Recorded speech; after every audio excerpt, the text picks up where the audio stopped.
Okey, tanpa buang masa sekali, sebelum kita mulakan tu, saya mungkin nak buka satu soalan pertama lah kepada ni. Terima kasih kepada yang follow ni juga. Tolong follow kita, tolong follow semua yang ada dalam malam ni. Inilah saya tampilkan NGO-NGO, aktivis-aktivis yang pandai, boleh buat kerja tapi tak gerti nak bermedia sosial baru ni. Dia kurang sikit lah. Kita banyak buat kerja tapi kurang sikit lah ni. Tapi tak apa, atas sokongan anda semua, insyaAllah mungkin kita dapat membantu dan tolong share, kita ambil masa sikit sebab penerangan ni mungkin panjang dan anda perlukan fokus dengan penerangan yang diberikan nanti. Okey, terima kasih banyak. Jadi, tanpa melengahkan masa, Tuan Lokman, apakah sebenar isu yang berlaku sehingga Tuan Lokman mengeluarkan beberapa artikel di muka buku? Dia tak boleh sebut dia kena sebut muka buku, dia tak boleh sebut aplikasi lain. So kena hati-hatilah. Jadi ya ke macam tu? ya, syarat di TikTok jangan sebut media sosial lain. Dia kena sebut TikTok ataupun muka buku, Instakilo, lagi apa lagi. Benda-benda lain boleh sebut. Itu trik dia. Kalau tidak nanti kena ban nanti. Okey.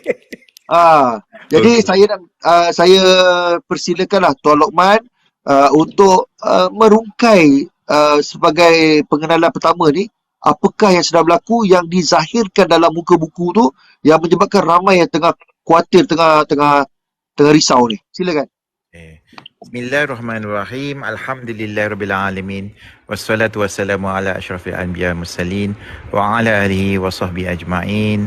Terima kasih Cikgu Izzat, terima kasih Saudara Nizam menjemput saya pada malam ini.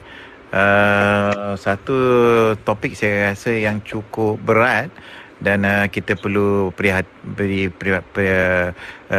prihatin, kita perlu prihatin kan. Boleh dengar dengan jelas tak suara saya ni? Cantik, teruskan. Okay. Pertamanya saya kena minta maaf, saya tak tahu. Saya lepas ni saya akan Google nak tengok macam mana nak buka saya punya ni. Tapi saya jarang live TikTok. Kalau saya fahamkan kalau ada 1,000 insya-Allah lah boleh ikut. Tapi saya cuba lagi lah kan. Jadi pertamanya kenapa ini terjadi kan?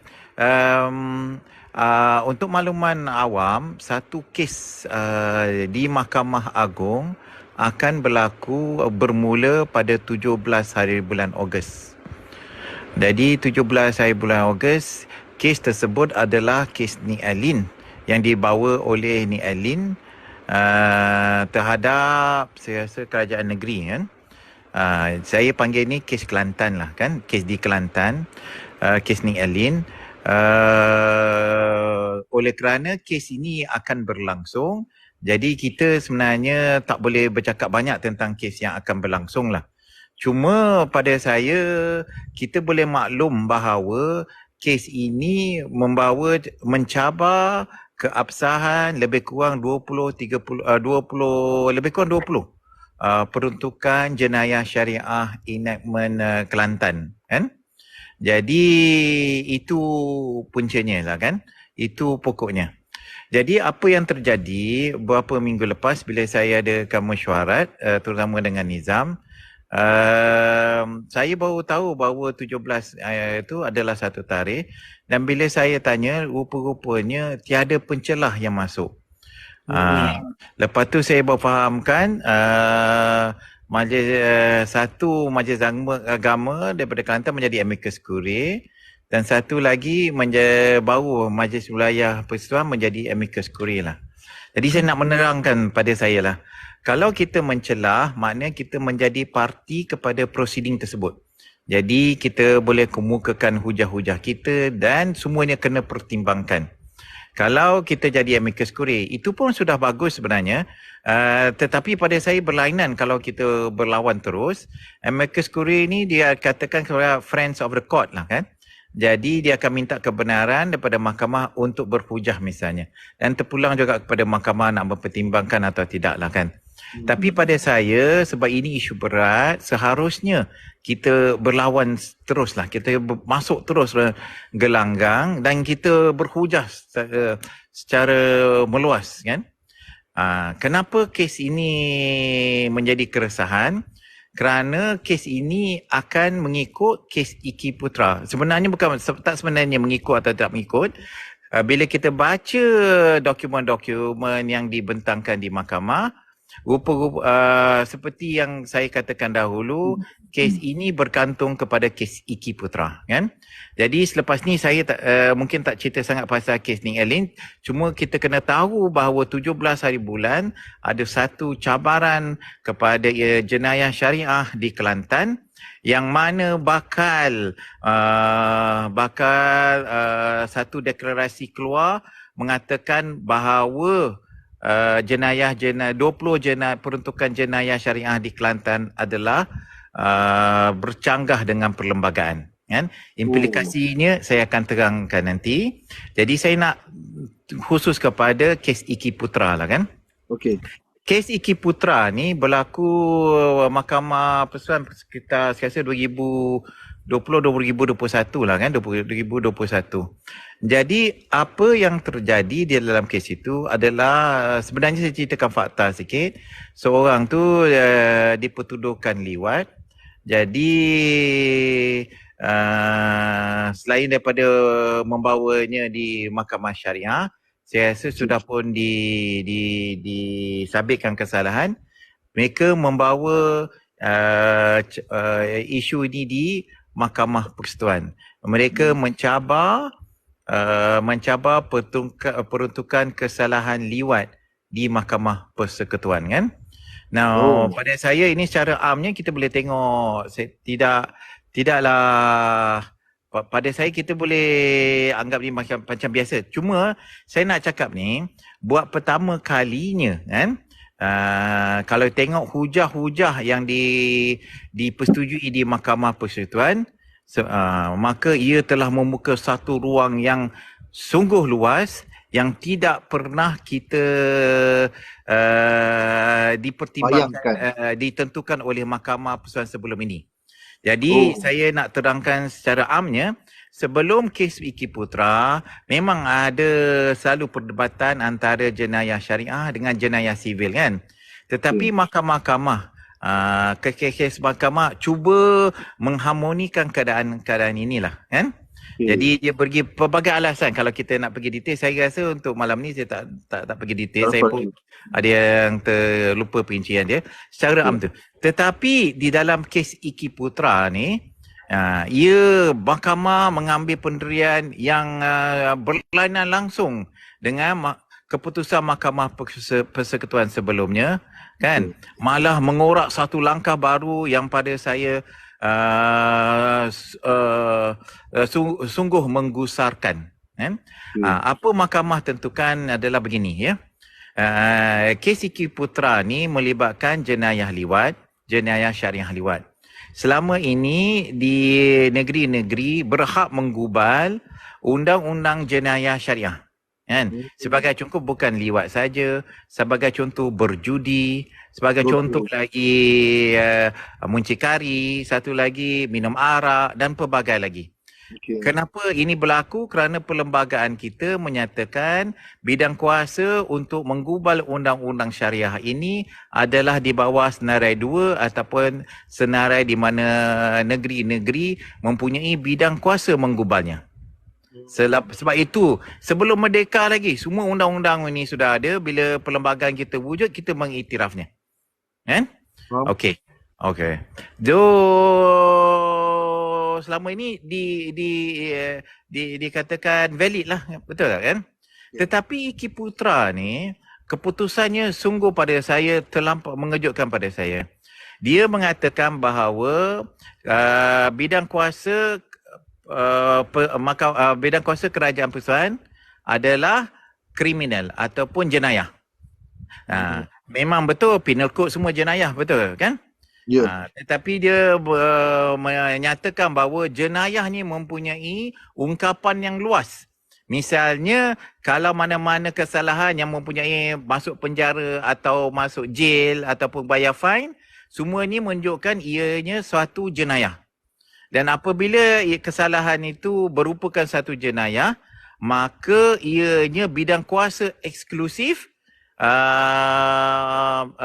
kerajaan persekutuan.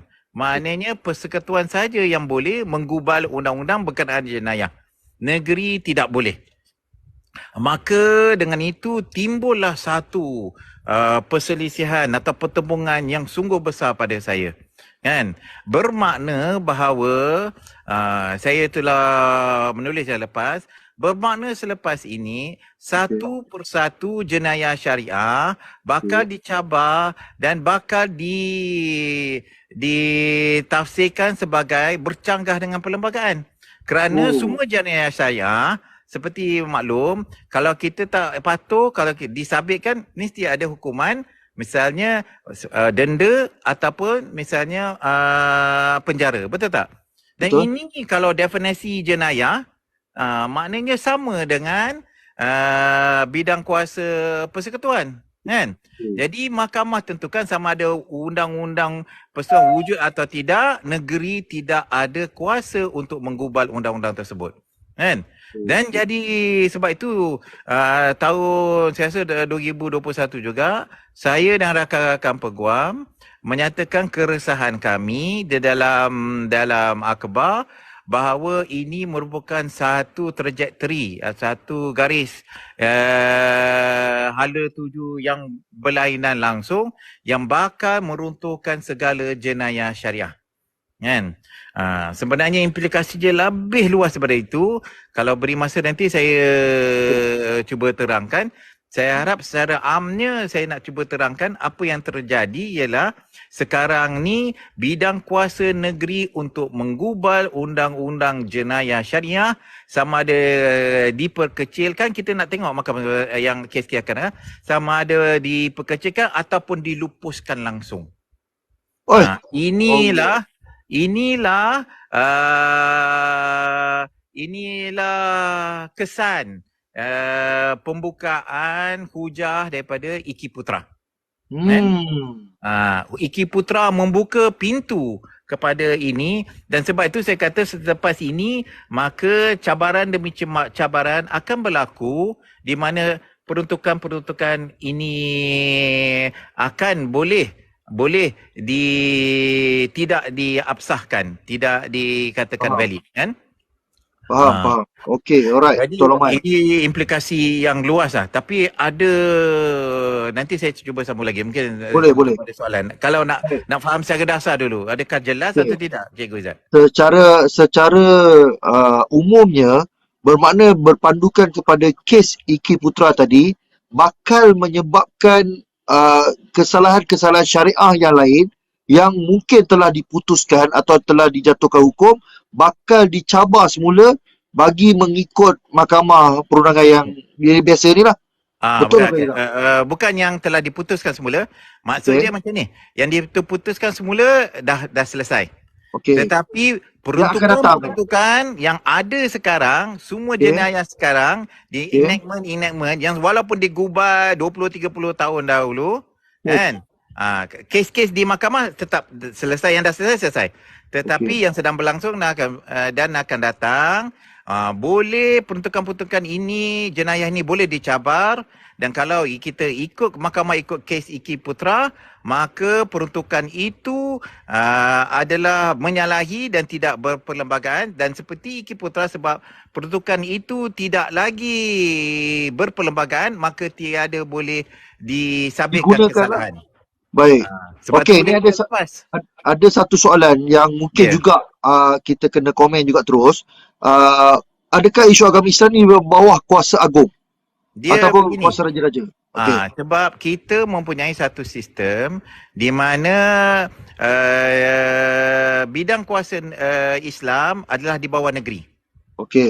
Jadi setiap negeri mempunyai bidang kuasa menggubal undang-undang Islam tersendiri. Alright, okey, kita hold kat situ.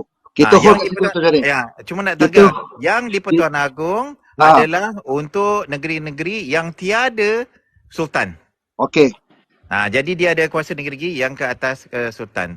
Okey, kita koma kat situ, kita pause kat situ sebab nanti saya nak minta Tuan Lokman hurai lebih. Okey, ada yang dah faham kita akan hurai lebih kenapa boleh terbuka ruang tadi tu. Tapi sebelum tu, okey, saya nak minta laluan kepada Tuan Lokman untuk kita minta Tuan Nizam komenkan pula dari segi kefahaman orang awam macam kita ni. Tadi Tuan Lokman sebut tadi satu persatu, Terus terang saya cakap, kalau saya tak kenal Tuan Lokman, saya pun tak faham sebenarnya. Tapi tadi kita terpaksa laras bahasa tu, terpaksa sebab follower yang kita ada ni, minta maaf Tuan Lokman dan juga Saya faham. follower yang ada, masing-masing cuba nak faham dan nak jadi rakyat Malaysia yang peka. Jadi inilah masanya. Inilah Okey. masanya. Okey, Jadi silakan, saya silakan. nak tanya Tuan Nizam. Okey, sekarang ni secara ringkas je kalau kita tengok kenyataan media daripada Persatuan Peguam-Peguam Muslim Malaysia hari ini, dia telah mempamerkan bakal 20 kesalahan jenayah syariah di Kelantan bakal dicabar di Mahkamah Persekutuan. Kemana hala tuju perundangan syariah di Malaysia? Ini soalan berat, tapi saya nak merujuk kepada yang pintu terbuka tadi.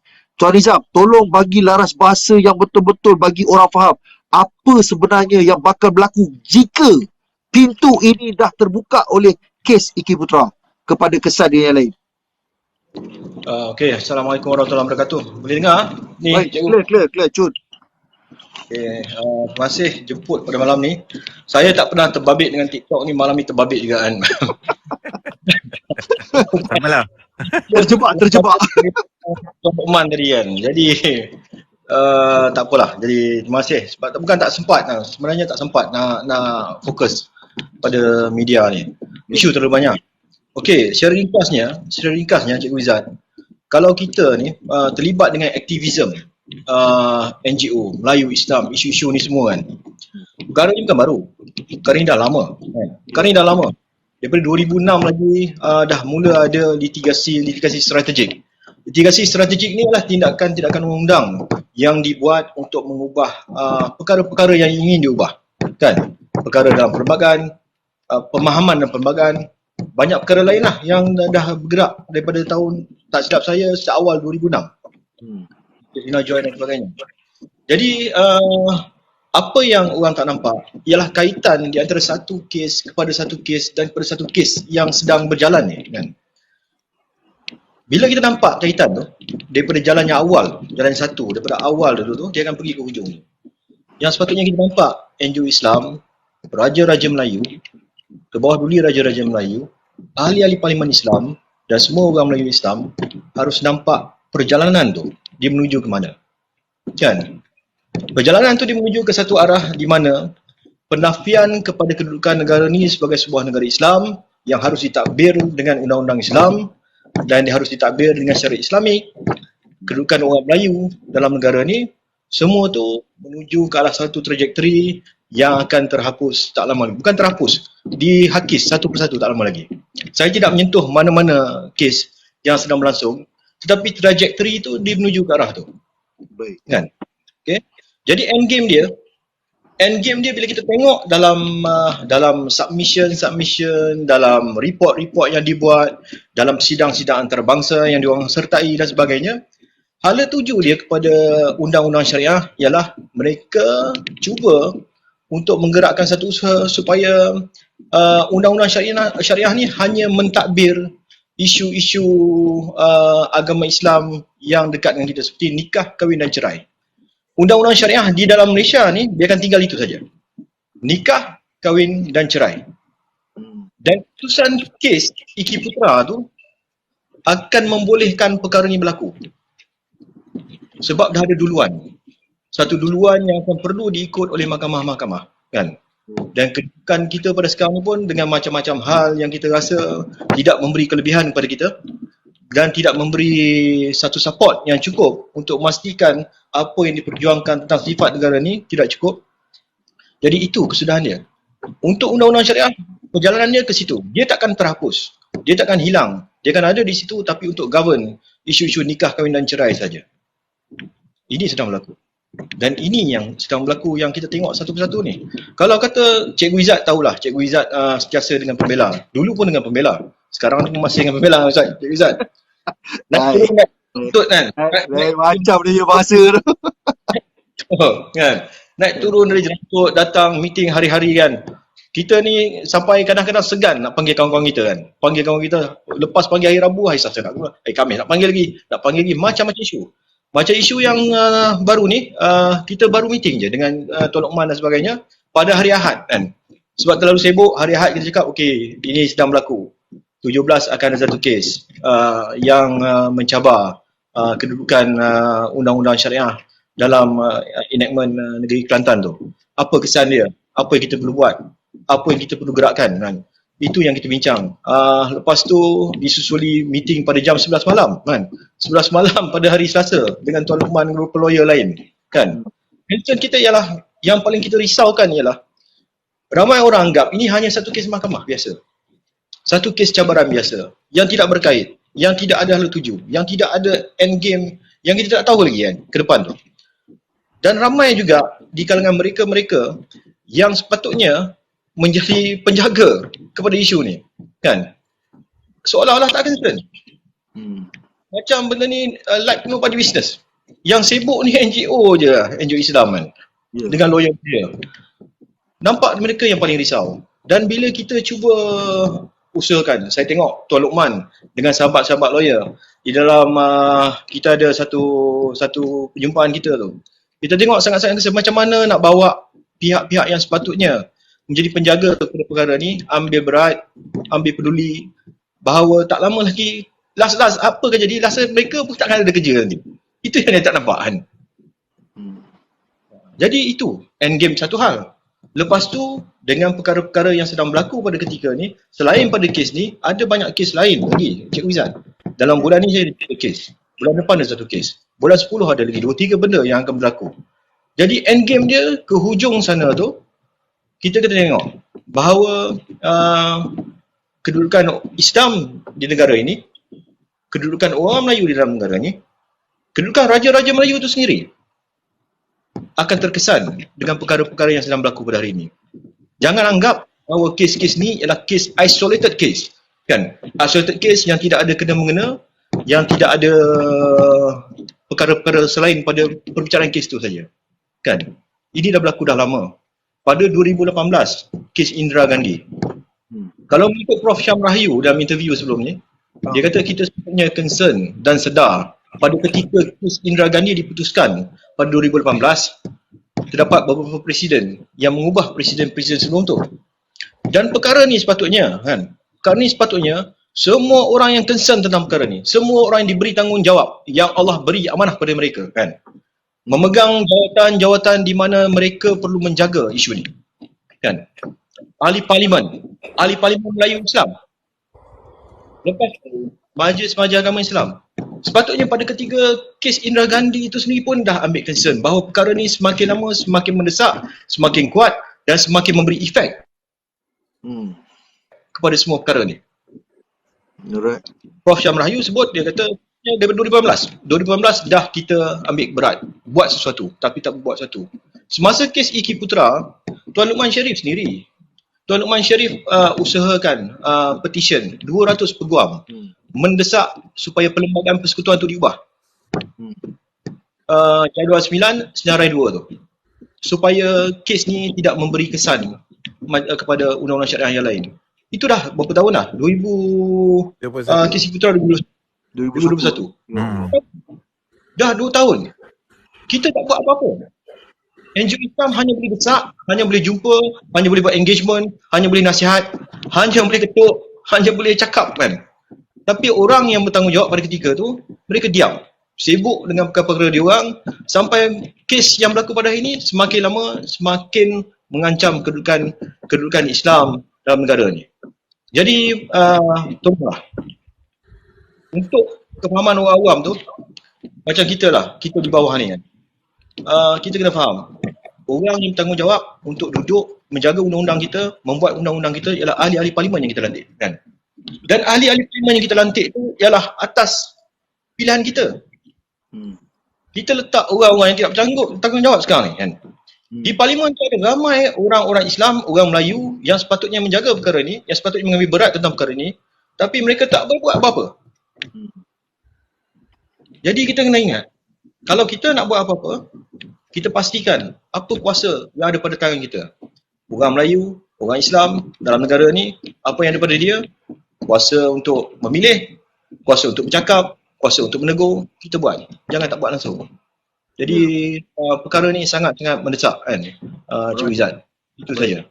Okey, tadi ada disebut kes yang berbangkit tadi tu, Indira Gandhi tu, maknanya pada yang pasal untuk mengusulkan apa nama tadi? Enactment yang dalam perlembagaan tadi tu. Pada tahun Uh, 2021 Ah, pindaan. Pindaan. pindaan Pindaan. perlembagaan pada tahun 2021 dan ketika itu kerajaan seolah-olah macam pandang sepi kepada usaha-usaha cadangan-cadangan yang dibuat oleh peguam-peguam yang berkaitan dengan syariah tadi lah. Betul lah? betul, saya usulkan masa tu. Okey. So maknanya kat sini rakan-rakan yang menonton dia macam ni. Kepada Tuan Nizam dan Tuan Lokman, bila kita dalam TikTok ni, dia punya kaedah nak bercakap tu, kita kena ada satu ni saya kongsikan lah apa yang saya dah buat. Memang penonton kita akan sedikit sebanyak dia nak komen dan juga dia nakkan kita respon dengan mereka. Maknanya kita tidak bersembang bertiga lah, kita bersembang dengan berempat. Iaitu dengan kita punya follower ni yang menonton. Okey. Maknanya saya nak tegaskan tadi, maknanya saya nak pegang poin tadi tu. Maknanya masa usul telah dibuat pada tahun 2021, iaitu kerajaan yang lepas lah makna dipandang sepi. Itu satu poin yang penting tu kita nak tahu. Sebab kita anggap benda ni adalah seperti kata Tuan Nizam tadi, ini adalah tanggungjawab ahli-ahli parlimen Muslim, Islam. Jadi bukan tak kira parti apa, makna dia bertanggungjawab. Okey, kita pegang poin kat situ. Okey, ada yang bertanya tadi berkaitan dengan, saya tengok jap. Okey, ada yang berkata adakah kuasa politik juga memberi arani negatif kepada agama Islam. Dia ada keliru dia. Dan tadi dah jawab lah. Maknanya Tuan Nizam sebut adalah ahli parlimen. Ahli parlimen yang Islam yang bertanggungjawab untuk menggubal. Kemudian ada yang beritahu adakah kes arak tak dibicarakan di sivil, kena bicara di syariah. Maknanya kalau orang Islam, kalau orang Islam maknanya dia kena di syariah lah. Tapi kalau apa yang berlaku sekarang ni, dia dah berlaku pada kes Iki Putra, maknanya siapa yang lepas ni minum arak, dia boleh tak nak duduk pilih ke syariah, dia boleh pergi ke sivil. Betul atau tidak, Tolong Man? Okey. Baik. Silakan. Ini saya nak terangkan. Okey. Yang saya terang tadi tu kena syarat jelas lah kan, bahawa undang-undang syariah jenayah sekarang mengikut Iki Putra, negeri tidak ada kuasa lagi kan. Bakal satu persatu jatuh kan. Jadi ini bidang jenayah persekutuan, betul tak? Betul. Okey. Sebenarnya implikasi dia lagi besar daripada itu. Mari saya terangkan Silakan. Kalaulah bidang kuasa di bawah persekutuan, persekutuan tidak boleh membuat undang-undang diskriminatori. Maknanya kalau dia dah buat satu salah, maknanya tak kira siapa, bangsa Melayu ke India ke Muslim, satu kesalahan itu terpakai pada semua. Yang itu kita lihat di penal code, betul tak? Tetapi persekutuan boleh membuat undang-undang jenayah syariah, tetapi hanya di wilayah persekutuan. Tapi dia tak boleh buat undang-undang untuk Muslim di negeri-negeri lain. Betul tak? Okey. Itu boleh faham tak? Okay, jadi cuba faham. kita tanya balik. Kalau Mahkamah Persekutuan kata negeri tak boleh buat, Persekutuan, Senarai Persekutuan kata hanya boleh buat di wilayah persekutuan, kan? Jadi katalah seorang tu pergi ke Genting. Seorang Muslim pergi Genting berjudi. Kalau negeri tak boleh buat undang-undang jenayah berkenaan kesalahan berjudi ke atas Muslim, persekutuan sebab dia digenting di Pahang, betul tak? Dia tak ada kuasa nak menghalang Muslim daripada berjudi di Genting, betul tak? Sebab di luar wilayah persekutuan. Jadi itulah persoalan pokok. Siapa yang ada bidang kuasa sekarang? Maknanya seolah-olah macam Raja Sultan tak ada kuasa lah agama. Tak ada siapa ada kuasa. Persekutuan tak ada kuasa. Negeri pun tak ada kuasa. Sebab tu saya nak katakan implikasi kes ni besar sangat. Ia bercanggah dengan struktur perundangan asas yang difikirkan oleh drafters of constitution. Yang membuat perlembagaan dulu tak terfikir boleh sampai ke sini. Sebab tu saya membantah, betul-betul membantah keputusan Iki Putra. Dia tak masuk akal jadi. Okey, mungkin mahkamah akan marah saya.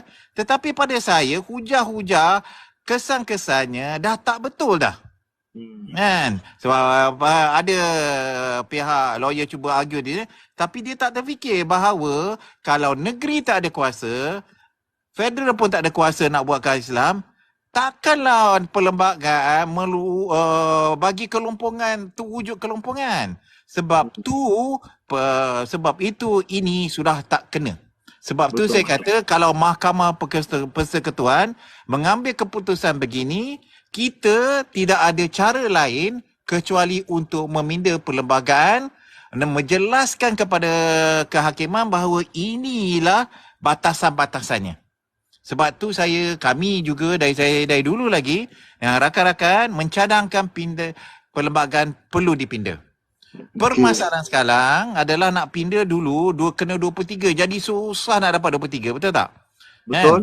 Tetapi ini sebab rakyat tidak sedar. Lepas tu bila rakyat tak sedar, politician pun takkan gerak, betul tak?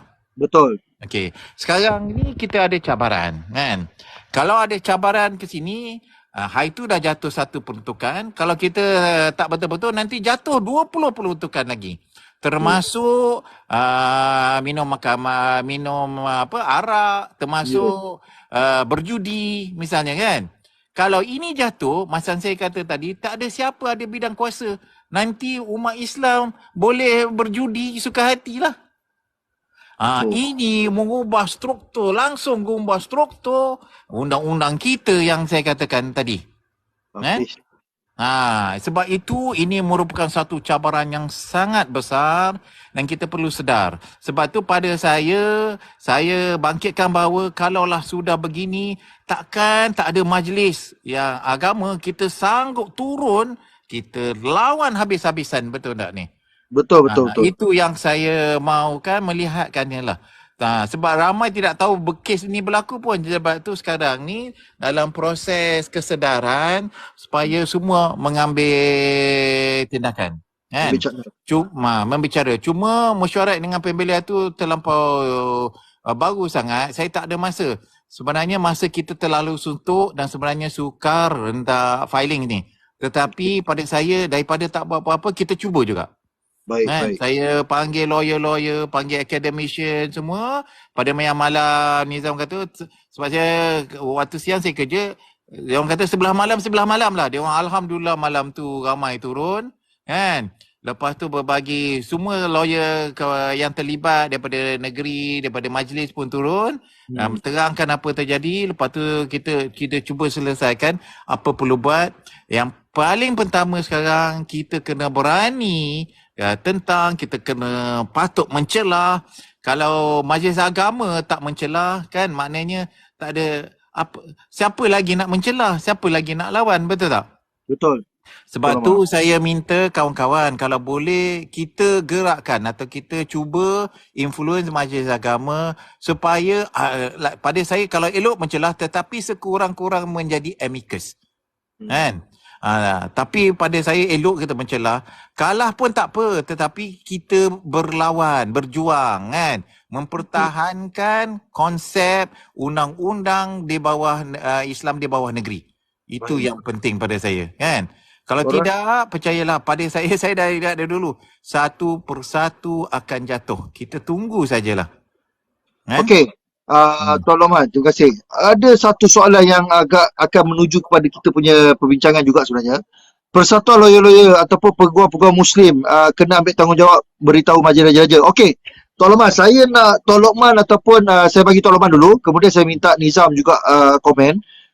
Apa sebenarnya yang dah berlaku 4 bulan yang lepas dan sekarang ni kita dah kritikal pada 17 hari bulan Ogos. Jadi sekarang ni saya nak Tuan Loman tolonglah kongsikan dekat kita punya follower ni. Dan saya nak minta tolong rakan-rakan yang ada follower ni tolong komen. Tolong komen, saya nak tahu apa yang telah berlaku sekarang ni apabila persatuan ataupun peguam-peguam Muslim dah pergi 4 bulan lepas. Dalam tempoh 4 bulan ni kita dah cuba untuk approach semua majlis agama Islam dan apa yang berlaku. Tuan Loman, silakan. Itulah saya difahamkan tidak dapat sambutan, kan? Okey. Okey, dia begini. Sebab tu saya pun pada tu saya tak pasti sekarang baru saya tahu dia tidak dapat sambutan, kan. Dia begini. Sebab tu saya rasa satu kesedaran perlu pada semua orang tentang implikasi. Ada yang mengatakan ini hanya negeri Kelantan. Jadi kenapa negeri lain patut terlibat? Tetapi kita kena faham, kalaulah cabaran ke atas enactment Kelantan tidak berasaskan perlembagaan, katalah undang-undang lain kan, mungkin hanya terkena kepada negeri tersebut.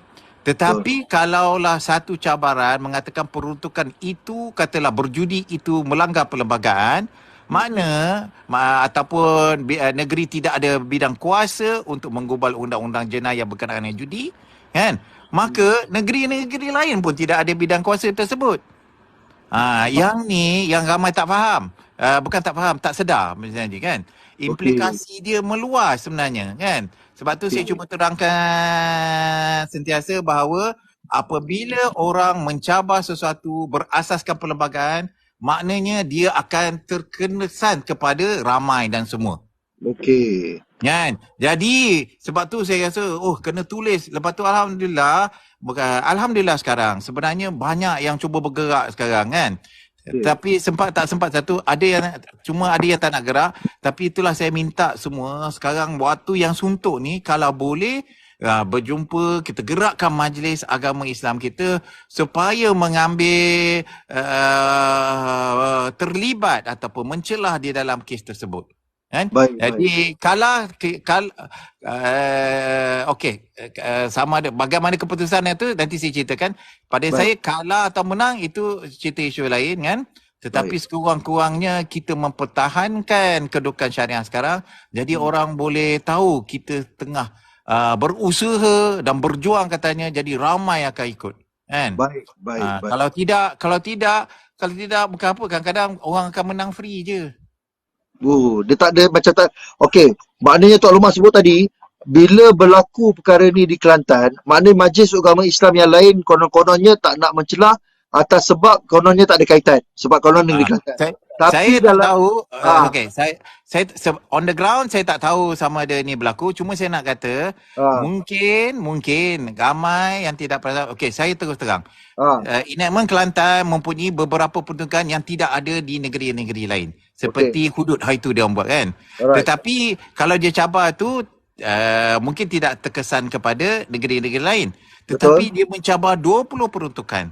Termasuk berjudi, termasuk muncikari, termasuk ni. Yang peruntukan-peruntukan sama tu akan memberi kesan. Jadi kalau kita tak perhati pada kes ini, kita tak tahu, ingat Kelantan je. Tetapi tidak. Bila ada isu perlembagaan, kita tengok apa dia cabar, rupa-rupanya dia cabar banyak peruntukan. Ini baru sikit, tak lama lagi. Kalau ini berjaya, yang lain pun akan berjaya juga. Maknanya dia boleh kata macam domino effect lah. Maknanya kalau Kelantan berlaku berjaya, habis semua negeri dia akan sapu sekali. Confirm. Sebab mahkamah dah tentukan negeri tidak ada bidang kuasa. Takkan negeri Kelantan je tak ada bidang kuasa, betul tak? Masak kita je ni. Betul. Ini yang saya cuba terangkan setelah kes Iki Putra hari itu. Sebab tu saya rasa terpaksa juga menggerakkan rakan-rakan Guam lain. Bersama 200 orang, kita kata kita dah penghujung jalan dah. Kita tiada jalan kecuali meminda. Cuma cadangan meminda tersebut mungkin tidak mendapat sambutan pada tersebut sebab ramai tak sedar.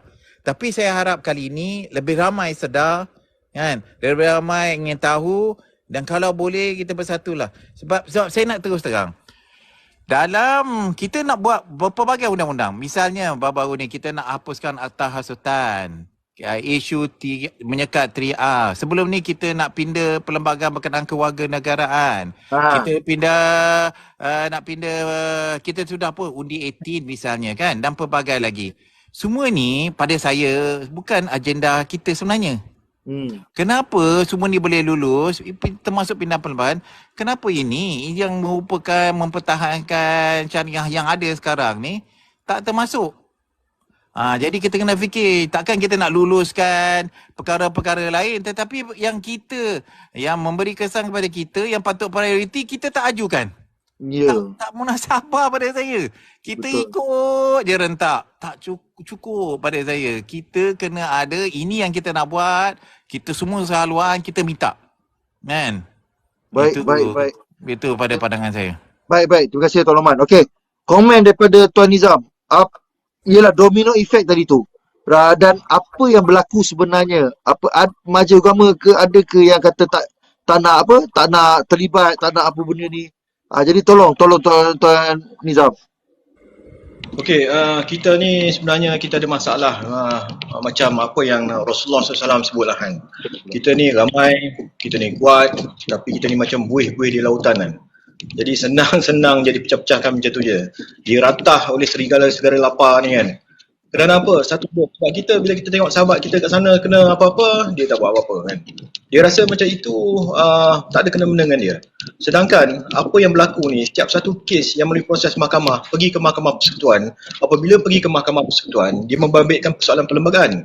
Apabila membabitkan persoalan perlembagaan, dia akan menidakkan undang-undang mana yang ada ataupun mengabsahkan mana-mana undang-undang yang ada berdasarkan perlembagaan. Jadi contoh dia, untuk kata kalau kata kes yang bakal berlaku akan datang ni tak memberi efek kepada mana-mana negeri, itu silap. Perkara ni yang berlaku, kes Indira Gandhi itu sendiri kan, 2018. Presiden kepada kes tu telah digunakan dalam kes cabaran kepada 8 negeri baru-baru ni. Ambil. Ini kata tak ada efek. Mahkamah mengatakan bahawa hak seorang anak, hak penjagaan seorang anak itu yang di bawah umur 18 tahun ada di bawah ibu atau bapa kan, ibu dan bapa, parent. Sebelum ni, dalam presiden-presiden sebelum ni, ibu atau bapa, mana-mana satu pun boleh.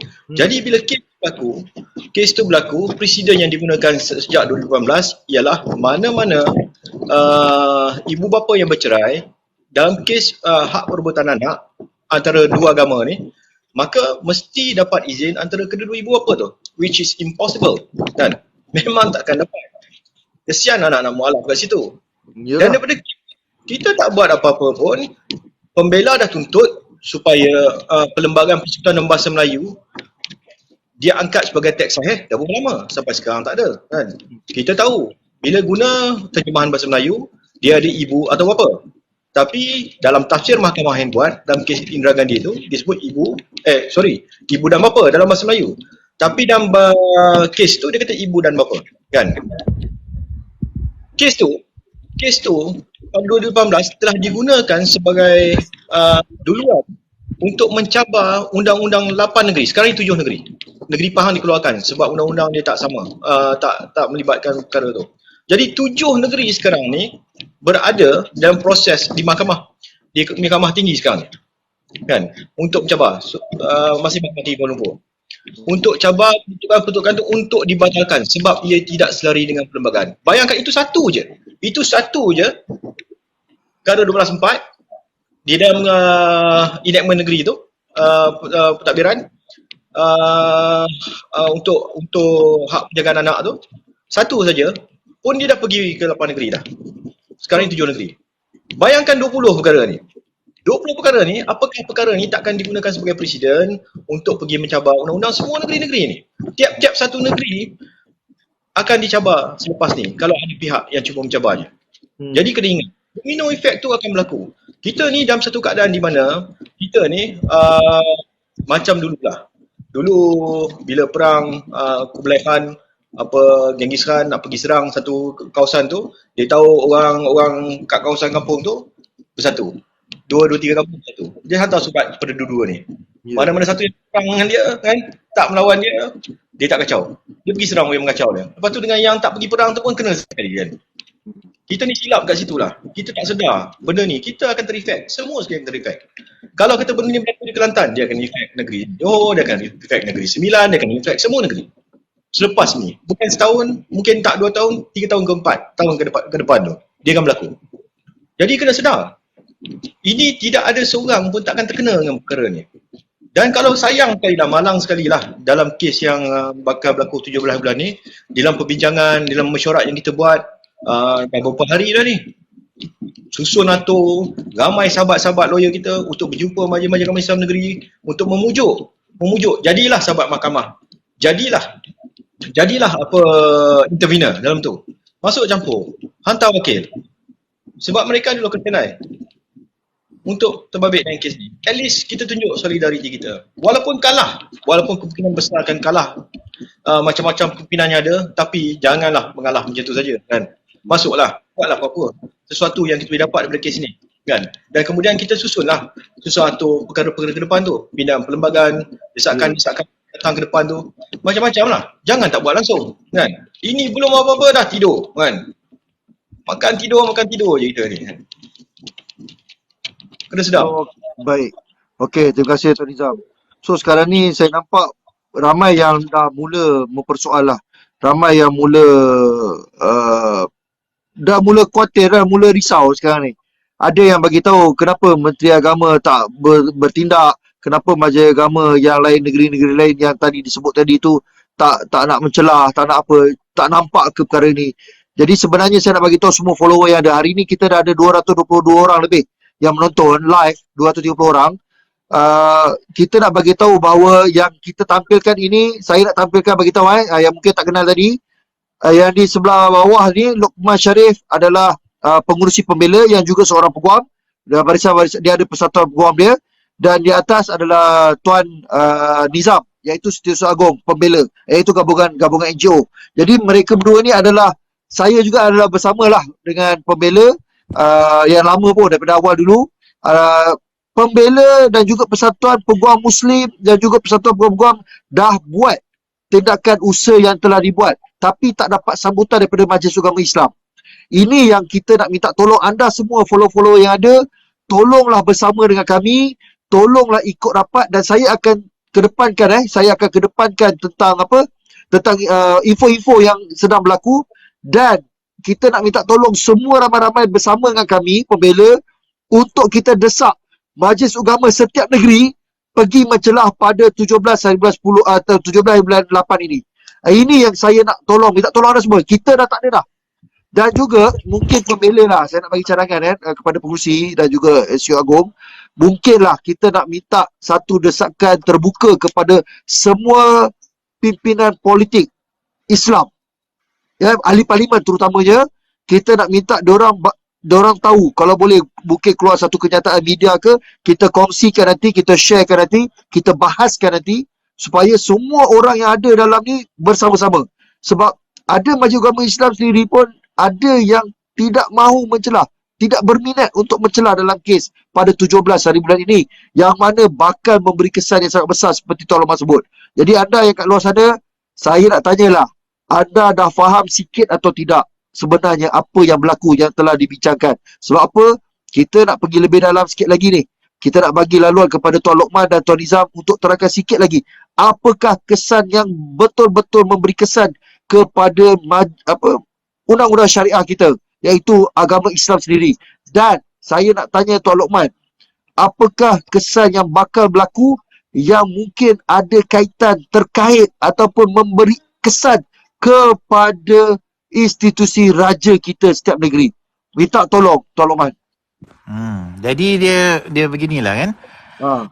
Jadi kita bayangkanlah dulu, negara kita sebelum perlembagaan ada, apa orang kata, Islam is the law of the land. Maknanya Islam, undang-undang Islam adalah undang-undang law of the land, maknanya undang-undang untuk seluruh tanah air kita kan.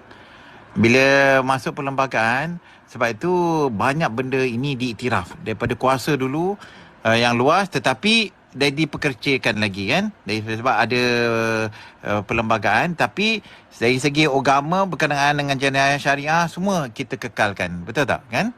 Now, raja-raja adalah ketua agama kita, yang institusi-institusi agama semua di bawah raja-raja, di bawah setiap negeri kan. Apa kalau kita tak careful, kalau kita tak bersuara, kalau kita tidak bertindak, apa akan jadi seperti yang saya kata tadi, sejak beratus-ratus tahun dahulu, katalah minum ataupun berjudi menyebabkan satu kesalahan jenayah, betul tak? Tiba-tiba sekarang dia tak boleh jadi kesalahan jenayah. Maknanya bidang kuasa negeri syariah tu sudah kurang, dan bermakna juga bahawa bidang kuasa raja kita pun berkurangan.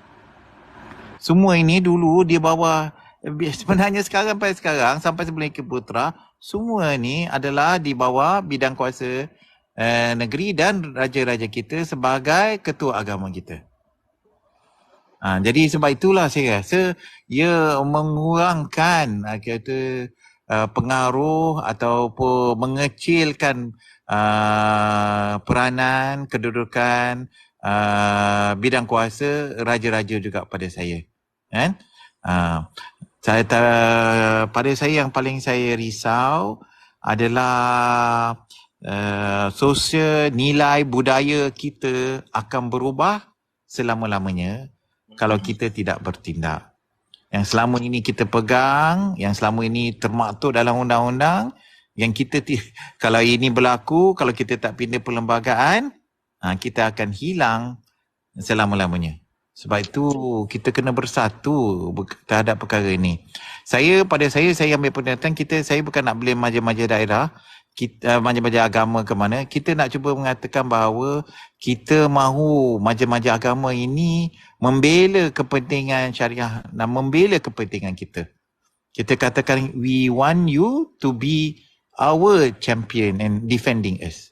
Kan? Kita keluarkan mesej tersebut kan.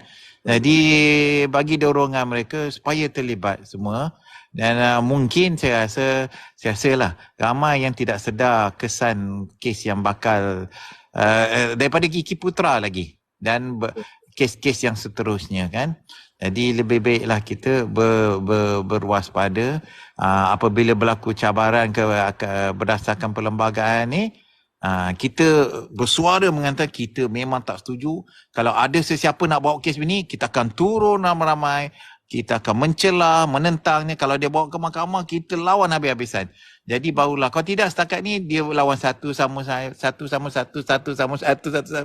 Sebab tu boleh menang sikit-sikit. Tapi kalau kita turun ramai, orang pun tahu siapa yang cuba cabaran ni. Sebab ramai tak tahu seperti saudara Nizam ni, saya dah kata lama dah, ini adalah strategic litigation yang disusun satu persatu.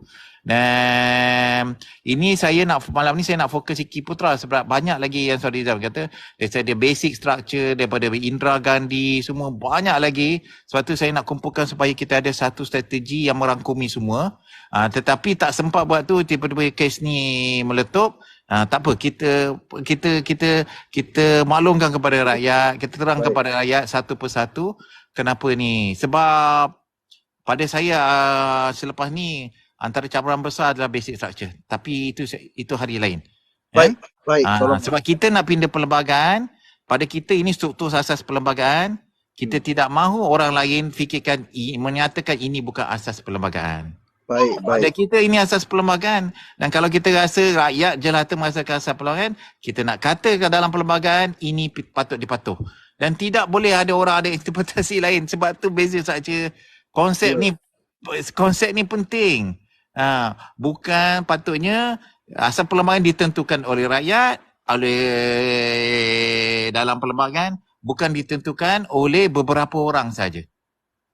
Kan? Tidak bahaya kan?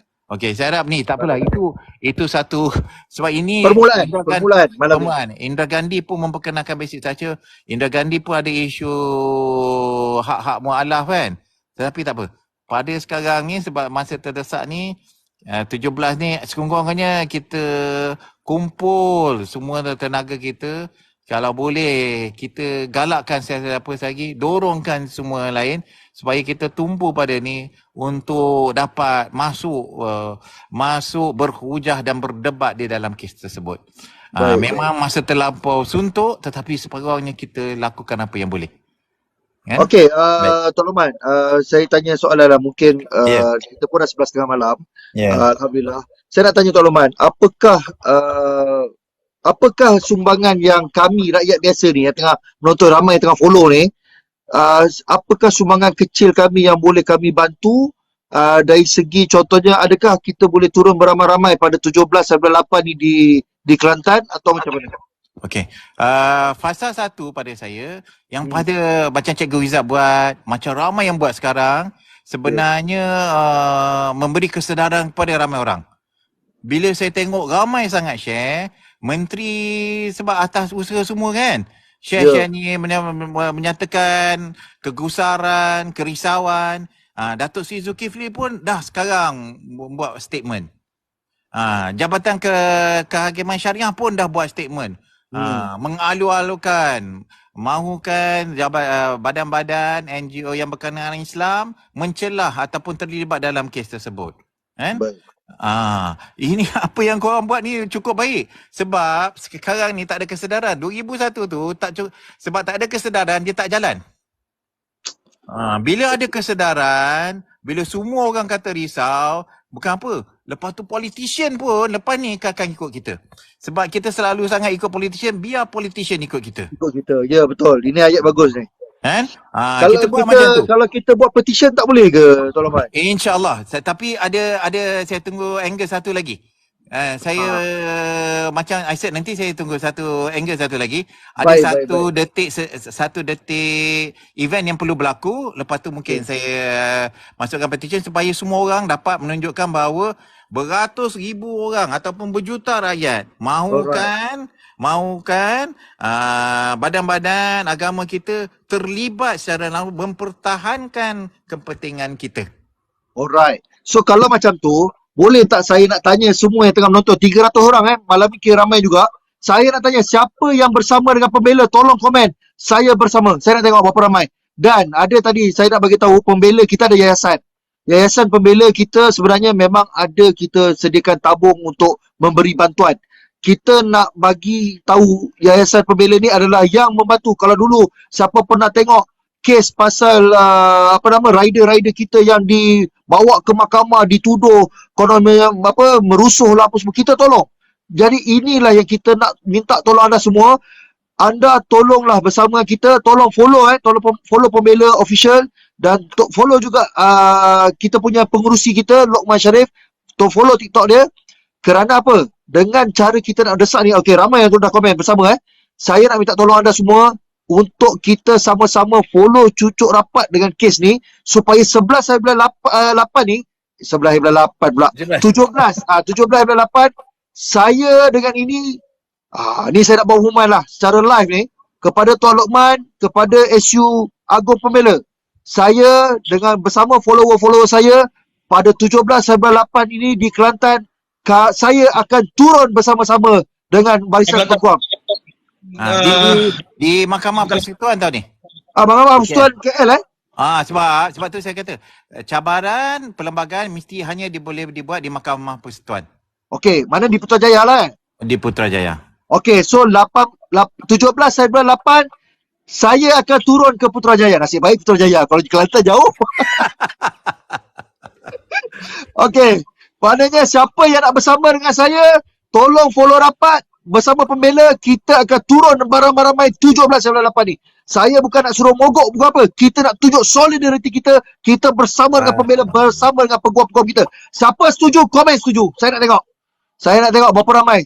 Kita akan turun 17 bulan 8 ni. Beramai-ramai. Kita bawa lah spanduk ke, bawa bendera Malaysia ke, kita nak pertahankan perlembagaan dan undang-undang syariah kita. Jadi Tuan Rahman, itu daripada saya dan ramai yang nak tolong turun. Ramai setuju. Dan insyaAllah, tolong, saya minta tolong 17 hari bulan 8 ni, tolong save dalam handphone masing-masing dalam jadual. Kita akan turun. Nanti saya akan bagi tahu maklumat. Pukul berapa, bagaimana, apa semua. Dan saya nak tanya kepada Tuan Nizam. So, apakah yang pembela akan buat, akan bergerak? Ini untuk yang terdekat ni lah. Yang terdekat ni. Tolong kongsikan dengan kami semua. Strategi kalau dedah banyak sangat jadi tragedi kan.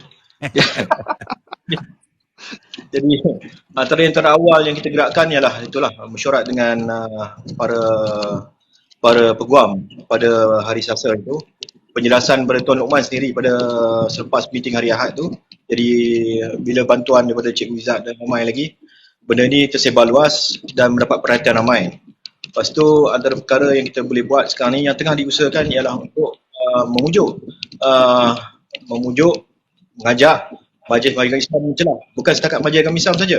Termasuk persatuan-persatuan, persatuan peguam dan mereka-mereka yang mungkin ada local standby kan. Untuk sama ada mencelah ataupun buat sesuatu lah kan. Ini yang terdekat yang kita sedang gerakkan. Selain pada tu, kita juga sedang usahakan beberapa perkara. Sebab bukan kes ni saja tau Cikgu Izzat. Bukan kes ni saja. 17 kes ni. Tapi dia ada banyak lagi. Kalau saya boleh rangkumkan semua kesan pada kes-kes yang selain pada kes ni dan kes-kes yang tengah berlaku dan usaha-usaha yang sedang berlaku ni, tiga perkataan saya boleh sebut kan. Kiamat kuasa politik Melayu. 4. Kiamat. Kan. 2 bulan selepas PRN, apa akan jadi? Sempadan semula kawasan pilihan raya akan dibuat. Dah cukup 8 tahun. Kan? Kerana 113 Puan meletakkan persemenangan semula boleh dicadangkan selepas 8 tahun. Dia akan berlaku. Yang ramai tengah usahakan ke arah perkara tu. Bayangkan, sempadan semula kawasan pilihan raya kau dibuat dengan cara tak betul, hilang kuasa politik orang Melayu. Habis. Cadangan kepada SPR yang akan dibuat kan, sistem first past the post semua tu ada cadangan-cadangan untuk diubah. Ada cadangan-cadangan untuk menyamakan weightage kawasan pilihan raya yang akan menyebabkan kawasan-kawasan Melayu menjadi kecil kan. Menjadi sedikit. Itu satu. Lepas tu pada bulan 10 ada 3 undang-undang yang akan dibentangkan di Parlimen. Akta Usul Hakam sendiri yang kita bincangkan dalam mesyuarat pembela. Kan, kita berjumpa. Akta Usul Hakam tu dia bagi efek sedikit sebanyak pada isu hak asasi manusia kan, dan menjadi isu besar juga pada kita lah. Satu lagi Akta Hasutan. Kerajaan dah keluarkan kenyataan bahawa Akta Hasutan tu dia hanya akan fokus kepada menjaga raja-raja Melayu saja. Tahu tak apa kesan dia sebenarnya? Kita nampak tak apa nak jaga Melayu, tapi kena ingat Akta Hasutan itu ialah satu akta yang menjadikan immunity ahli parlimen tak boleh sebut tak boleh sebut perkara-perkara mengenai sensitiviti hak istimewa Melayu, hak bahasa Melayu, kedudukan orang Melayu. Itu di bawah Akta Hasutan. Perkara 63 parlimen. Ahli parlimen tidak ada immunity kalau disebut tentang perkara-perkara tersebut, sebab perkara 63 perkara 63(4) mengatakan apa saja perkara yang duduk bawah Akta Hasutan tak boleh disebut dalam parlimen dan boleh kena tindakan mahkamah. Kan? Kalau benda tu berlaku, apa yang dicadangkan oleh kabinet tu berlaku, kan? Bayangkan 153, 152 boleh dibicarakan dalam parlimen dan mendapat immunity. Itu kesan dia yang orang tak nampak. Dan perkara ni juga sebab perkara 63(4) tu di bawah kuasa veto Raja-Raja Melayu. Ada 11 perkara dalam perlembagaan. Kuasa veto Raja-Raja Melayu. Untuk tuan-tuan, untuk sahabat-sahabat yang mengikuti hari ini, boleh baca satu penulisan. Saya sendiri tulis perkara tu. Kuasa veto Raja-Raja Melayu.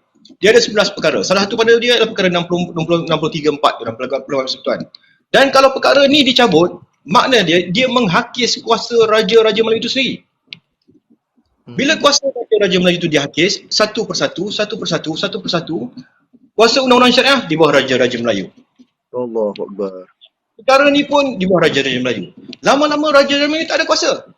Apa yang dia nak sebenarnya? Apa yang dia orang nak sebenarnya? Dia orang nak supaya satu hari nanti Raja-Raja Melayu ni hanya duduk di situ untuk memainkan peranan dia sebagai ketua negara dan ketua negeri tanpa ada kuasa untuk dijalankan di bawah tu. Dan bila Islam dicabar, Raja-Raja Melayu telah bersumpah untuk menjaga, especially yang di Pertuan Agong, perkara 371, bersumpah untuk menjaga Islam pada setiap masa. Macam mana nak jaga Islam kalau kata undang-undang untuk menjaga Islam so hilang? Nak jaga macam mana?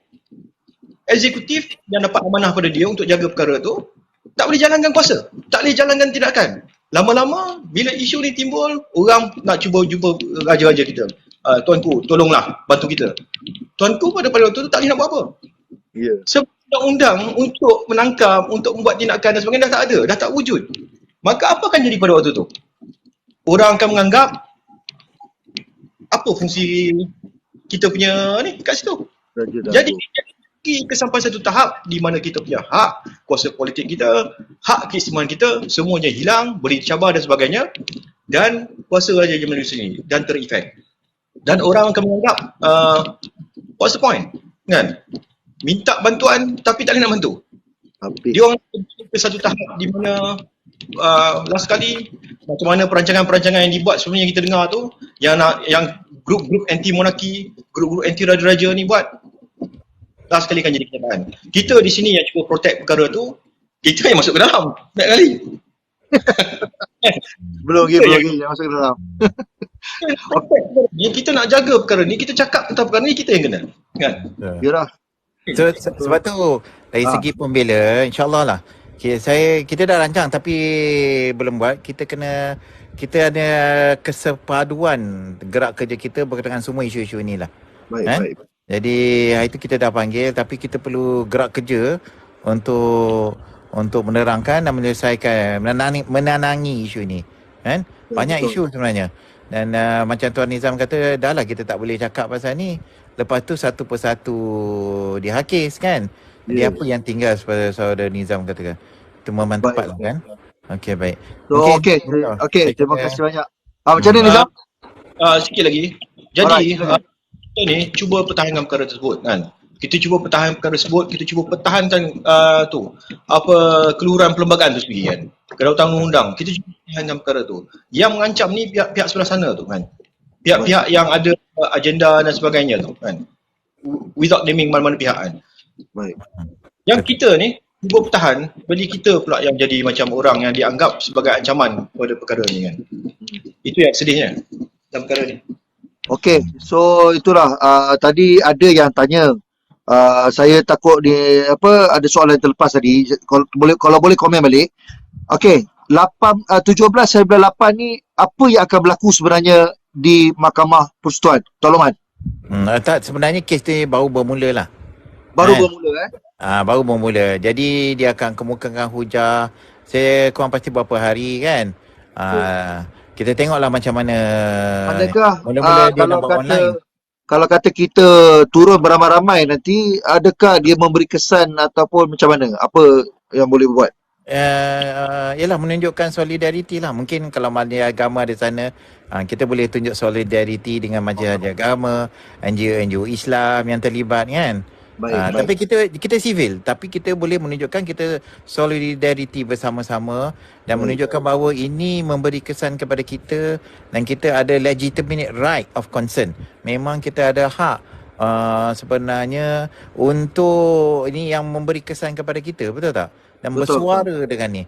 Ini satu ekspresi, satu kebebasan ekspresi untuk bersama-sama dengan badan-badan agama dan NGO yang terlibat yang mempertahankan hak kita lah. Kan? Baik. Okey. So kalau macam tu kita saya ambil sebagai di hujung kita punya perbincangan kita pada malam ni. Ini adalah perbincangan pertama dan saya harap follower yang ada ni hampir tadi dah mencecah sampai 400 orang, 300 orang. Saya nak bagi tahu sebenarnya apa yang kita bincangkan ini boleh kata hampir kita berkisahkan tentang undang-undang syariah dan juga mahkamah syariah sedang dicabar secara domino. Bermakna bermula dengan kes Indira Gandhi, kemudian pergi ke Iki Putra dan sekarang berada di Kelantan pun sama kes yang sangat berat, iaitu berkaitan dengan kes liwat sebenarnya. Kes liwat ni. Yang mana kes di Kelantan? Sebenarnya dia tak ada disabitkan mana apa-apa pun. Dia cuma nak cabar semua peruntukan. Bayangkan semua peruntukan undang-undang syariah nak dicabar. Bukan semua, 20 peruntukan syariah. 20, okey. So sekarang ni banyaklah perkara-perkara yang sedang berlaku dan ramai yang tak tahu. Kuasa yang ada sekarang ni untuk membantu ialah majlis-majlis agama yang dalam keadaan suntuk ni boleh mencelah sebagai tanda bantahan. Dan juga kepada ahli parlimen Islam merentas politik, wajib untuk bersama untuk menggubal dasar yang sepatutnya bakal dibawa oleh Tuan Lokman kita. Dan juga kepada anda sebagai orang biasa macam kita, apakah yang boleh kita buat? Anda follow lah pembela, anda follow lah Tuan Lokman kita sebagai pengurusi kita, dan juga semua sekali supaya kita sama-sama ikut rapat kes-kes yang bakal berlaku yang akan datang ni, sebab terlalu banyak dan saya rasa tak boleh lah saya nak rungkaikan malam ni, kita nak bincang semua malam ni sebab nanti kan semua berat kan balik kan ada yang malam tak boleh tidur kan, pening tepuk dahi tidur begini kan. Jadi sebagai langkah pertama 17/8 ini adalah kes pemula untuk mencabar 20 undang-undang syariah yang di Kelantan. Jadi saya harap anda semua save 17/8 ini. Yang mana boleh turun, nanti saya akan bagi tahu pukul berapa nak turun berkumpul beramai-ramai kalau perlu. Okey, ini bukan rusuhan ke apa. Jadi saya harap anda semua bersama, tolong komen anda bersama dengan pembela. Tulislah komen ramai-ramai, tak ada sokongan, dan kalau boleh ke atas tu like tu, bagilah lebih sikit. Engagement tu besar sikit. Cukupkan 50,000 like ke? Kita ada 100 orang, kalau 10 orang Satu orang apa tap screen dia boleh. Ni semua engagement tau Tuan Lokman. Ini semua Bagus. engagement supaya video ni, dan video ni untuk makluman semua siapa yang terlepas, boleh kita dia rakam, kita akan publish balik. Kita akan publish balik dalam page-page semua dalam TikTok untuk supaya yang siapa tak sempat tengok daripada mula boleh tonton kembali. InsyaAllah malam besok ataupun besok pagi saya akan bagi Okey. Jadi kata-kata akhir untuk malam ni, untuk kali pertama okey, saya nak tanya semualah yang tengah menonton. Adakah anda nak panggil balik Tuan Lokman dengan Tuan Nizam ataupun lagi beberapa peguam yang boleh berbincang tentang hal ini? Anda komen, saya nak lagi, tulis. Saya nak tengok berapa ramai, bagi komitmen. Saya nak lagi perbincangan ini diteruskan sampai 17.8. Kalau nak, tiap-tiap malam kita buat. Okey, dah ada seorang dah mula komen. Nak, habis. Habis, Tuan Lokman. So, malam-malam pembela bersedialah untuk live. Kita panggil lagi, dah ramai dah komen, beratus dah orang nasak. Jadi saya tengok kita nak 50,000 like, sekarang dah 40,000 sekejap je. So diorang dah like dah, diorang dah komen, diorang dah follow. Diorang nak perbincangan ni diteruskan. Tuan Lokman, Tuan Nizam, follower dah ramai nak follow, nak dengar. Jadi kita mungkin ambil bincang macam mana, kita ambil satu sesi tapi 1 jam je, jangan lebih-lebih, sebab apa kita menghormati masa-masa sahabat-sahabat follower kita. Kita ambil masa tu padat, kita bergile-gile memberi penerangan supaya berterusan sehingga 17.8 dan berterusan. Okay, jadi ini salah satu wadah platform kita yang inilah satu-satunya usaha daripada follower rakyat Malaysia yang ada kat luar sana. Dan Alhamdulillah untuk maklumat Tuan Lokman, isu yang 1.2 juta warga China tu, diorang pun juga mengikuti bersamalah dengan pembela. Jadi Alhamdulillah, saya mengambil kesempatan ni ucap terima kasih kepada semua follower. Semua semua dah komen nak teruskan. Jadi kata-kata akhir untuk malam ini saja kita tangguhkan untuk malam ni. Tuan Lokman, tolong silakan. InsyaAllah. Cuma satu saya minta maaf lah. Kalau saya dapat 1,000 like, InsyaAllah saya boleh gunakan video. Lagi satu kan? Tuan Lokman kita video. ni dia tak pandai. Tolong sama yang ada live ni, tolong like 1,000 je cukup. Tolong like, bagi nak cukup 1,000 syarat dia untuk dia boleh keluar muka. Rugi siapa tak tengok muka Tuan Lokman. Tadi Tuan Lokman ada saya tengok komen, dia kata muka yang kotak merah ni muka macam Cina tapi kemelayuan dia tinggi. Aduh kacau. Saya orang Melayu. Tapi saya ada darah campur lah Cina. Tapi saya Melayu, saya resis berperlembagaan. Sama macam Muzazam. Kita resis tapi berperlembagaan. Okey Tuan Lokman, silakan. Okey, baik. Okey, jadi untuk peringkat ni, fasa ni, kalau boleh nak tumpukan bahawa kita kalau boleh seramai mana boleh mencelah di dalam kes tersebut. Baik. Untuk mempertahankan ni lah. Kalau boleh kita punya tumpuan, nanti pembela pun akan buat statement dengan ataupun press conference, nanti Nizam mungkin melakukan. Kita nak semua kalau boleh meminta dokongan daripada ni untuk mencelah bagi pihak kita. Kan? Bukan pihak ni, bagi pihak kita. Dan insyaAllah selepas tu kita buat satu persatu, dan dalam ni kita akan tambahkan penerangan satu persatu, semua ni akan menerangkan supaya semua dapat faham apa yang berlaku sekarang. Benda ni dah berlaku bertahun-tahun yang ni Saudara Nizam katakan tu, kita cuba terangkan. Kalau nak, sebenarnya saya ada buat seminar dengan Yusuf Rizal sebenarnya. Baik. Dia dah buat satu slide daripada dulu, dia orang kalah-kalah, sekarang apa menang, ada 4-5 perkara yang ni. Sebab tu penting, bila saya berterangkan kat Kelantan itu, semua orang baru nampak kan. Kadang-kadang pada saya Pak, kita rasa kita selalu cakap, kita terlepas pandang, sebenarnya kena terangkan lagi kan. Jadi kalau nak, saya boleh susun sahabat-sahabat peguam semua kan. Tolong. Kita terangkan bagi masa slide kan. Saya rasa itulah kelemahan saya, bukan yang berapa peguam kita orang tak dalam TikTok sangat sampai boleh appear kan. Tapi insyaAllah kalau begini saya rasa menarik malam ni. Kalau cukup nanti Alhamdulillah selalu Terima kasihlah banyak-banyak. Tolong Mai. Nanti jangan keluar dulu. Jangan keluar dulu biar saya yang tekan keluar, sebab diorang ada bagi gift. Bila bagi gift ni, kalau kita keluar sendiri nanti gift tu hilang. So biar host yang tolakkan. Okey. So saya nak minta tolong. Tengok Tuan Lokman, Tuan Nizam, kita dah capai 50,000 like. Masya Maknanya Allah. memang sokongan sangat padu. Saya ucapkan terima kasih pada semua dan saya nak minta tolong follow Tuan Lokman Sharif, pengurusi pembela dan juga seorang peguam yang memperjuangkan, yang mencetuskan isu ini, yang sama-sama memberi kesedaran untuk cukupkan 1000 follower je sekurang-kurangnya untuk membiarkan dia boleh keluarlah muka handsome dia tu. Balik Handsome. kurang pun. Tolong follow. Cukupkan 1000. Kalau lebih lagi bagus. Macam mana anda buat pada saya untuk kita bawa isu ni. Dan juga sedikit kata-kata akhir untuk malam ini saja. Sebab apa? Besok, lusa, tulat Tuan Nizam mungkin kena follow tiap-tiap malam lah kot saya rasa. Sebagai Setiausaha Agung. Kita tengok. Kita akan panggil peguam-peguam lain. Tuan Lokman bersedia barisan peguam untuk live bersama supaya mereka boleh bercakap. Okey, Tuan Nizam, silakan. Baik, terima kasih Cikgu Izzat sebab jemput malam ni. Terima kasih juga Tuan Lokman Sharif sebab mengambil cue daripada mesyuarat minggu lepas untuk kita gerakkan sesuatu. Dan terima kasih kepada semua yang hadir pada malam ni mengikuti perbicaraan malam ni untuk sebenarnya sebab ramai yang tak tahu apa yang berlaku. Jadi bila datang pada malam ni mungkin ada satu dua info yang kita boleh share.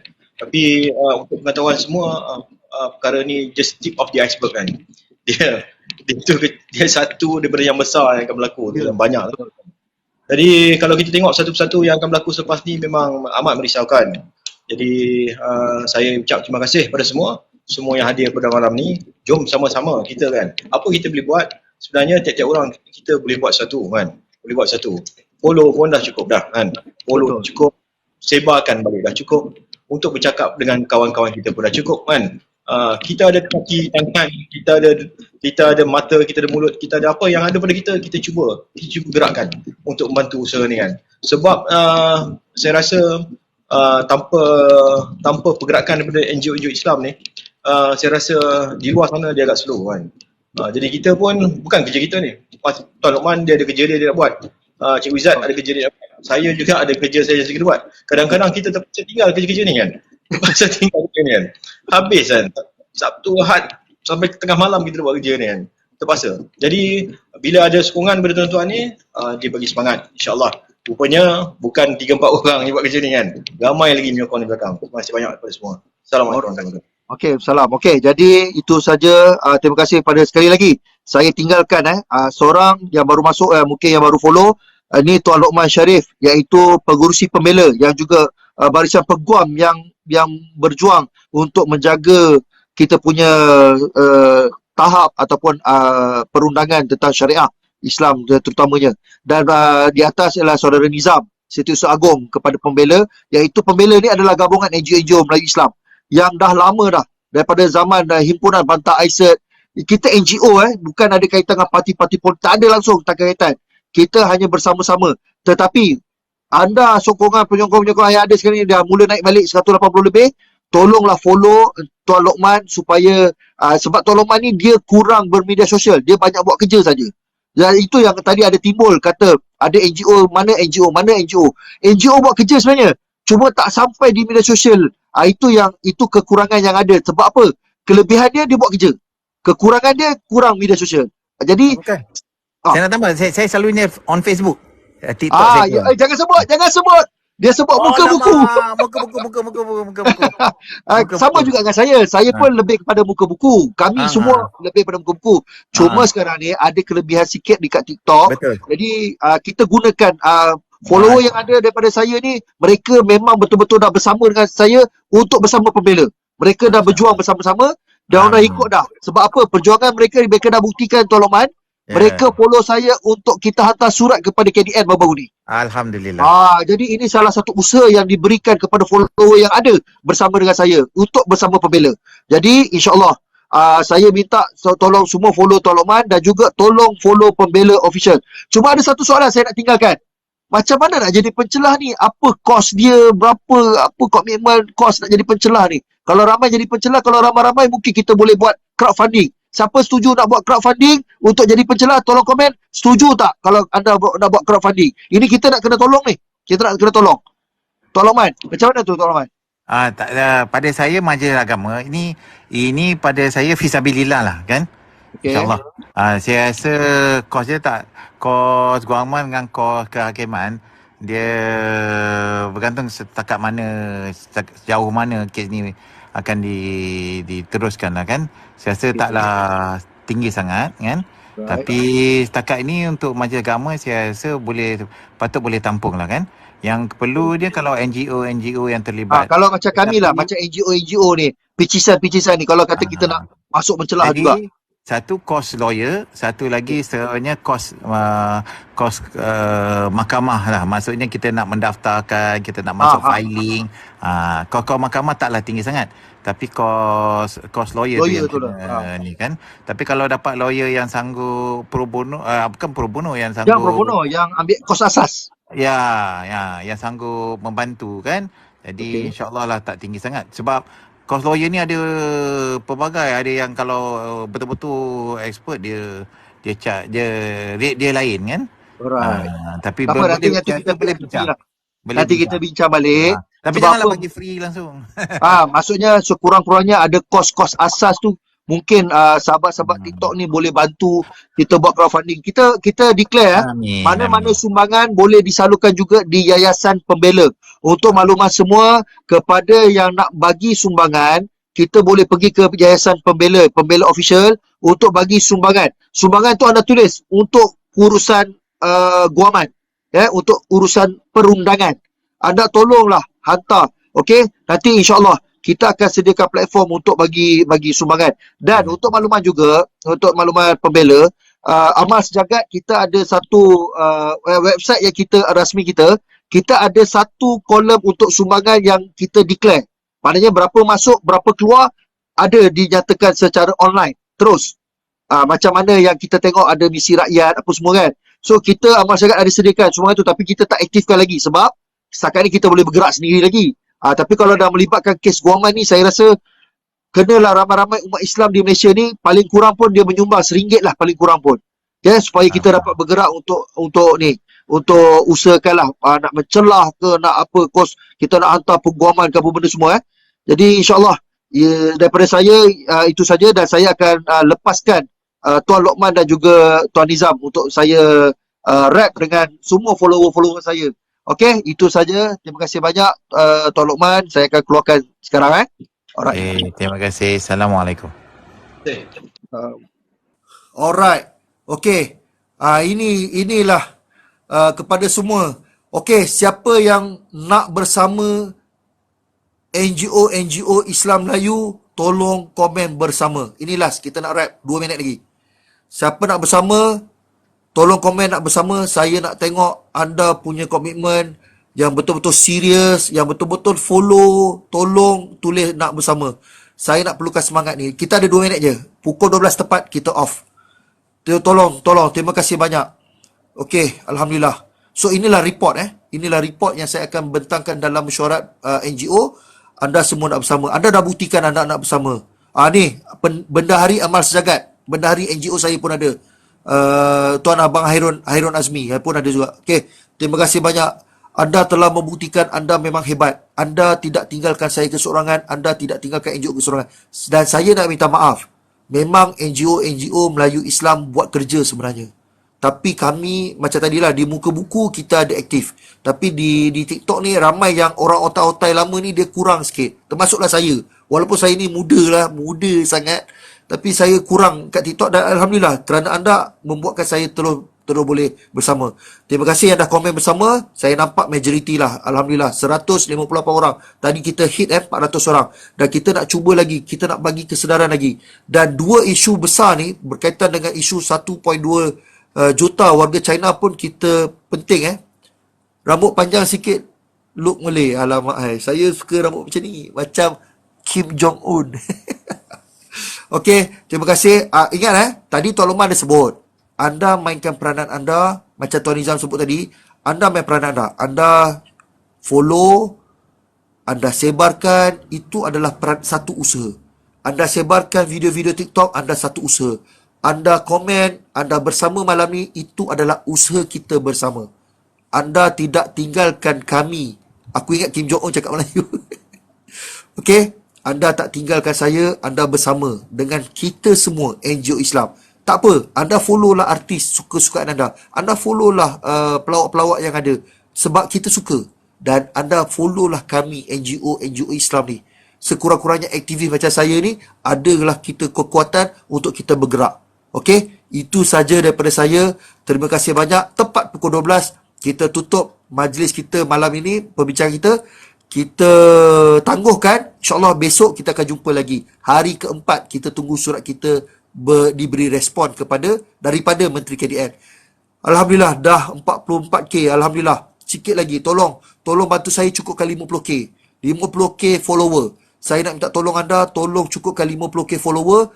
Tolong bersama-sama dengan saya. Itu saja daripada saya. Maaf kalau ada salah silap. Halalkan masa anda bersama dengan saya dan juga pembela tadi. Terima kasih banyak. Kita cakap, kita buat. Assalamualaikum warahmatullahi taala wabarakatuh. Jajak nak kena tekan. Jangan lupa follow, tengok video TikTok.